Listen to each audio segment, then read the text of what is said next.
নমস্কাৰ দৰ্শক আজি মই আমাৰ arunabhhcreation চেনেলৰ পাকঘৰত গুড় আৰু নাৰিকলেৰে বনোৱা এবিধ লাড়ু বনাই দেখুৱাব খুজিছোঁ নাৰিকল গুড় আৰু সুজি এইকেইটা দি এইদৰেও আমি এতিয়া যিদৰে প্ৰস্তুত কৰিছোঁ সেইদৰেও নাৰিকলৰ লাড়ু বনাই খাব পাৰি লাড়ু বিধ প্ৰস্তুত কৰিবৰ কাৰণে অলপমান সুজি এইখিনি সুজি প্ৰায় 250 গ্ৰাম মান সুজি মই ৰঙচুৱাকৈ ভাজি লৈছোঁ প্ৰথমতে ঘিউতে আৰু এয়া গুড় প্ৰায় 200 গ্ৰাম মান লৈছোঁ আৰু এটা নাৰিকল এই নাৰিকলটোৰ এই বাকলিবিলাক গুচাই লৈছোঁ কোলা বাকলিখিনি গুচাই এইদৰে বগা টুকুৰা কৰি লৈছোঁ আৰু এইকণ লৈছোঁ বিটটো কালাৰৰ কাৰণে লৈছোঁ এইটো অপচনেল নহলেও হয় আৰু এয়া লৈছোঁ গোলাপ জল যেটো আমি খোৱা বস্তুত ইউজ কৰোঁ সেইটো গোলাপ জল এনে গাত খনা গোলাপ জলটো নহয় এতিয়া প্ৰথমতে মই এই টুকুৰা কৰি লোৱা নাৰিকলখিনি মিক্সিটোত দি ভালকৈ পিছি লম আৰু লগতে এই বিটৰ টুকুৰা কেইটাও দিছোঁ বিটটো কালাৰৰ কাৰণে দিছোঁ আৰু বিটটোৰ এটা গোন্ধ আছে সেই গোন্ধটো সকলো মানুহে ভাল নাপায় সেই কাৰণে তাৰ গোন্ধটো নাইকিয়া কৰিবৰ কাৰণে এয়া দিছোঁ মই গোলাপ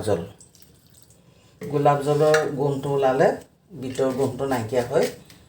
হেতু অপচনেল আপোনালোকে যদি গোলাপ জল নাথাকে তেতিয়া হলে ইলাচি দুটা খুন্দিও দিব পাৰে এতিয়া মই এইখিনি মিক্সিত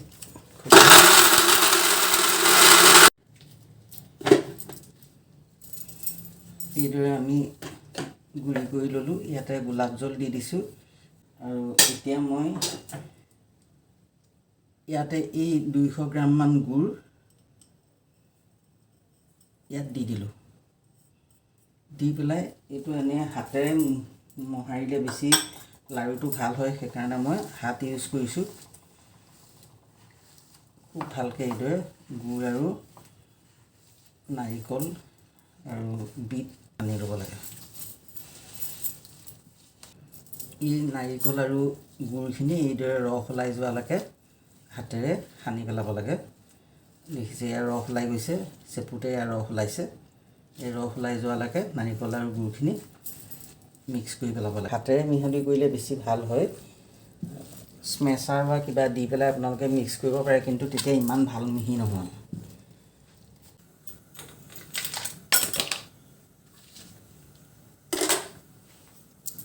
এতিয়া কেৰাহীখন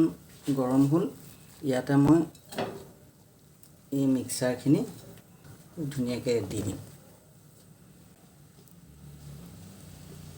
এতিয়া নাৰিকল আৰু এই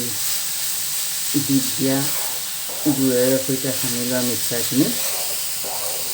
খুব ভালকৈ ভাজি ল'ম জুইটো অকণমান কমাই ল'ব লাগে ভালকৈ ভাজিবলৈ হ'লে খুব বেছি জুই হ'লে দেৰি আহে এয়া নাৰিকল আৰু গুড় মিক্স কৰা ভাজি লোৱাখিনি এতিয়া চুজি দিব পৰা হৈছে এই আঠা হৈছে এনেকৈ আঠা হোৱালৈকে ভাজিব লাগে ভজাৰ পাছত এই যিখিনি মই ঘিয়ে মিক্স দি পেলাই এই চুজিখিনি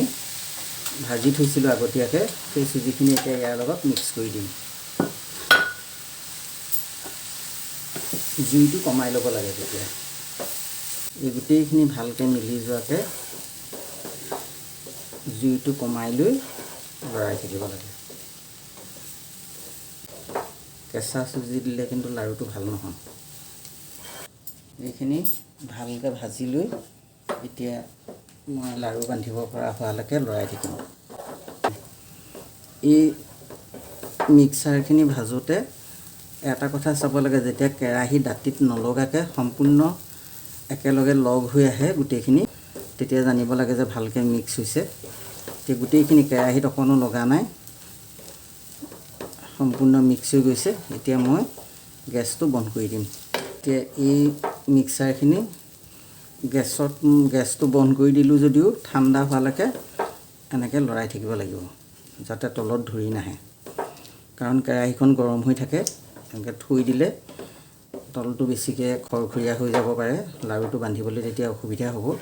সেইকাৰণে এনেকৈ লৰাই ঠাণ্ডা কৰিব লাগে হাতেৰে চুব পৰা অৱস্থা হোৱাৰ পাছত এইটো ৰাখি দিব লাগে ইয়াত লাড়ু বান্ধিব পৰাকৈ এই লাড়ুটো স্বাস্থ্যৰ কাৰণে খুব ভাল, কাৰণ ইয়াত আমি চেনি একেবাৰে ইউজ কৰা নাই। গুড়, নাৰিকল, চুজি আৰু বিটৰটো মিক্স কৰি দিছোঁ নাৰিকলৰ লগত। এইদৰে মই গোটেই লাড়ুখিনি বান্ধি পেলাওঁ। এয়া আমাৰ নাৰিকল, চুজি আৰু গুড়েৰে বিটৰ ৰস দি পেলাই বনোৱা নাৰিকলৰ লাড়ু প্ৰস্তুত হৈ গ'ল। এই ধৰণৰ অতি সহজতে প্ৰস্তুত কৰিব পৰা প্ৰস্তুত প্ৰণালীবিলাক পাই থাকিবৰ কাৰণে অনুগ্ৰহ কৰি আমাৰ arunabhhcreation চেনেলটো আপোনালোকে ছাবস্ক্ৰাইব কৰি থ'ব। ধন্যবাদ।